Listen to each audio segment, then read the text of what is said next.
Psalm 69 marks an abrupt change from the previous Psalm 68, a celebration of God's victory with the nation of Israel, bringing them out of Egypt and into the Promised Land.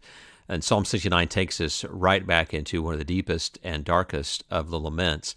It's very similar to Psalm 22. It's a good idea to lay these beside each other and note many of the similarities. That fact is not lost on the authors of the New Testament, who quote this psalm second only to the 22nd psalm in the New Testament. And of course, much of the quotations coming around the last days and hours of Jesus' life. Both Jesus quotes this psalm as well as Peter, Paul, the eyewitnesses to the crucifixion. They all quote this psalm, and so it is also classified then as a messianic psalm. Now, not in the sense of a messianic king, an anointed king with a glorious rule, but messianic in the sense that the unique way in which Jesus, the Messiah, fulfilled the literal words of this psalm. We'll treat this psalm as a lament, and in doing so, we notice it begins with a request, "Save me, O God," pretty straightforward, and then it launches into the complaint. And notice the language, it is rich in metaphor. Waters have come up to my neck, I sink in deep mire, quicksand, mud, there's no foothold, I've come into deep waters, flood sweeps over me. Here's the irony in verse 3, my throat is parched. It gives the idea of someone who might be drowning in an ocean where there is water everywhere that is about to drown him, and yet he thirsts. And of course, we're already beginning to think about Jesus on the cross, who, while he was up to his neck in death, he found himself thirsty. He says, my eyes grow dim waiting for my God. My eyes fail looking for my God. And again, we're even now beginning to see Jesus on the cross and how in his final moments might have had the same type of prayer on his lips. Verse 4, more than in number than the hairs of my head are those who hate me without cause. That phrase has already occurred twice in the Psalms, Psalms 35 and 38, both in reference to, Jesus quotes them in reference to the injustice that he is experiencing. This is in the Last Supper when he quotes this in John 15, they hated me without cause. He says this is that the law may be fulfilled. Of course, he's talking about the Psalms, so this is the law in the sense of all encompassing testimony of Scripture is that the Messiah, Jesus, would be treated with injustice, hated without cause. 5 is a reference to the psalmist's own guilt. He says, you know my folly, the wrongs I've done are not hidden from you. So, of course, in this regard, we can't put this in the mouth of Jesus because he knew no sin. But David recognized that he had some culpability in what was happening to him. Verses 6 and 7 mention shame and honor. Of course, remember, this is a shame-honor culture. And so he prays that those who hope in Yahweh not be put to shame on account of David. So probably related back to the wrongs that he had done. And he desires that others would not be put to shame because of his behavior. Makes complete sense in a shame-honor culture. Notice in verse 8, he says, I've become a stranger to my brothers and alien to my mother's son. So his dishonor, the shame that he has brought onto his family is such that he is disowned by them. And of course, we think of Jesus, of whom it was said that even his brothers did not believe in him. At times, they thought he was crazy. So Jesus could identify even with this part of the psalm. For zeal for your house has consumed me.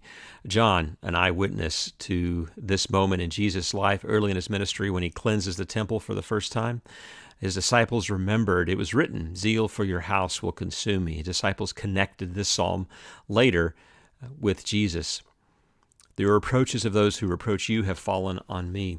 Here Paul quotes this line in the book of Romans and urging us to bear with the failings of the weak, to not seek our own good, but to seek the good of our neighbor, to build him up. For Christ did not please himself, as it is written, Psalm 69, the reproaches of those who reproach you fell on me. Jesus' example of suffering and self-abnegation in the cross primarily are to be exemplified by us in how we treat one another's. Used in verse 10, I wept and I humbled myself with fasting. made sackcloth for my clothing, and yet they just made fun of me. I am the talk of those who sit at the gate. That would be the leaders, the judges of the town, as well as the drunkards. So those who are in high position gossiped, slandered me, as well as those who were at the bottom end of the social scale. They made songs about me. So the least respected members of society disrespected me. It's entirely a prayer. My prayer is that you would show me an abundance of steadfast love and answer me in your saving faithfulness. Once again, we return to the language of a flood, of sinking in deep waters, death, the deep swallowing me. There is the pit closed its mouth over me. That's a reference to death and being completely covered. In verse 19, you know my reproach, my shame, my dishonor. There it is, a reference again to his embarrassment. And these reproaches have broken his heart. He's in despair. He looks for pity. There's none. Comforters, and I have found none. They've given me poison for food, and for my thirst they gave me sour wine to drink. And when we get to verse 21, we realize, maybe verses 19 and 20 are applying to Jesus as well on the cross.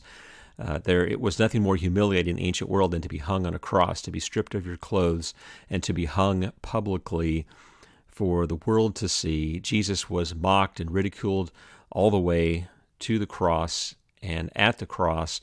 And it was in a moment there that Jesus was offered wine to drink. And it's significant that all four of the Gospels record this detail. Out of 6 hours that Jesus hung on the cross, there are several details, specific words that are said, and this is one of them that occurs in all four Gospels. So make note of that. And you'll notice there on the right that this actually occurs twice in Matthew's Gospel. First, it says they offered him wine to drink mixed with gall, perhaps drawing from this text, they gave me poison or gall, but when he tasted it, he would not drink it. There are some commentators who have suggested that this first offering of wine to drink was a type of narcotic that would have eased the pain, and yet Jesus chose not to drink it, suggesting that he didn't want anything to dull his senses in those hours that he endured on the cross. But then later, Matthew says, a few verses later, and one of them at once ran and took a sponge, filled it with sour wine, put it on a reed, gave it to him to drink. This is after Jesus says, I thirst. And that this time Jesus accepted the drink, and he drank it. And this could represent the cup of God's wrath, that Jesus drank all of it. And this was near the end, as John indicates in his account, that there was a jar full of sour wine. It's been suggested that this was probably there for the soldiers. It was a cheap wine that they could have afforded that would have provided a clean source of drink. Okay, the water back in those days couldn't be trusted, but if you had a little alcohol with it, that would kill any bacteria that were there. And so it suggested that this was an act of compassion by the soldiers who put it on a sponge. Notice it was a hyssop branch. We might think of Psalm 51 that talks about David praying for cleanse me with hyssop. And so Jesus in his last moments would have had this perhaps red liquid smeared on his face with a hyssop branch as he received it. And then he said, it is finished. A very key verse in this psalm. They gave me poison for my third sour wine to drink. It's very clear that the writers of the Gospels, the New Testament apostles, understood this to be a messianic prophecy and fulfilled here. This is true when we look at the next couple verses that are a curse. The following verses 22 through 28 are an imprecation or a curse. Verses 22 and 23, let their own table before them become a snare. When they're at peace, let it be a trap. Let their eyes be darkened. They cannot see. Their loins tremble continually. So this is a curse upon those that were involved in the mocking and the poisoning of the psalmist. He says, may it come back to them. While they're happy at their table at peace, may it snap back and harm them. Paul applies this to the Israelites. Now, in the original context of Jesus' crucifixion, this would have been both the Romans and the Jewish people who crucified Jesus. Paul says here it is Israel, that God gave them a spirit of stupor. And David says, and then he applies this, particularly the idea of their eyes were darkened and the hardening of their hearts. And they did this, Paul explains that God did this rather so that they would be jealous of the Gentiles. They would see the goodness of God and what he was doing for the Gentiles, and they might themselves then turn to Christ. Verse 28 references this book of the living. We've seen this in other places in the Psalms. The book of life occurs multiple times in the New Testament. So this is a curse. Let their name be blotted out of the book of the living. So it's a kind of a metaphorical book that God has of all the people who are alive. And the prayer is that their name would be wiped out. Now, I said that the apostles understood this psalm to be about Jesus. So when it came to understanding Judas and what was to happen to him, they also turned to this psalm. So in verse 25, they quote this in the book of Acts as the disciples are meeting. They understand that this psalm and other psalms are referencing Judas. And so it says in verse 24, it is written in the book of Psalms, may his camp become desolate, let there be no one to dwell in it. And here they are describing Judas's self-imposed punishment. He left the 12. He abandoned his place in the tent, in the camp with the other disciples by committing suicide. And you see that lengthy description there in Acts chapter 1. As we come to the conclusion of the psalm, the complaint resumes very, very briefly in verse 29, as well as an echo of the same prayer that the psalm began with, save me, O God. And then the psalm will conclude with confidence. I will praise you, I will magnify you with thanksgiving. This will please you more than an ox or bull. And this is very similar to what we saw in Psalm 22, right? The last third of the great lament of Jesus from the cross ends in a song of praise and a vow to worship. We have in verses 32 and 33 some statements of wisdom. The humble will see this and be glad. Those who seek God, their hearts will be revived. The Lord hears the needy. He does not despise his own people or prisoners. And in these words, we see how God does have a special concern for the poor, the needy, the prisoners. Again, echoes of Psalm 22, where rich and poor will gather to worship alike.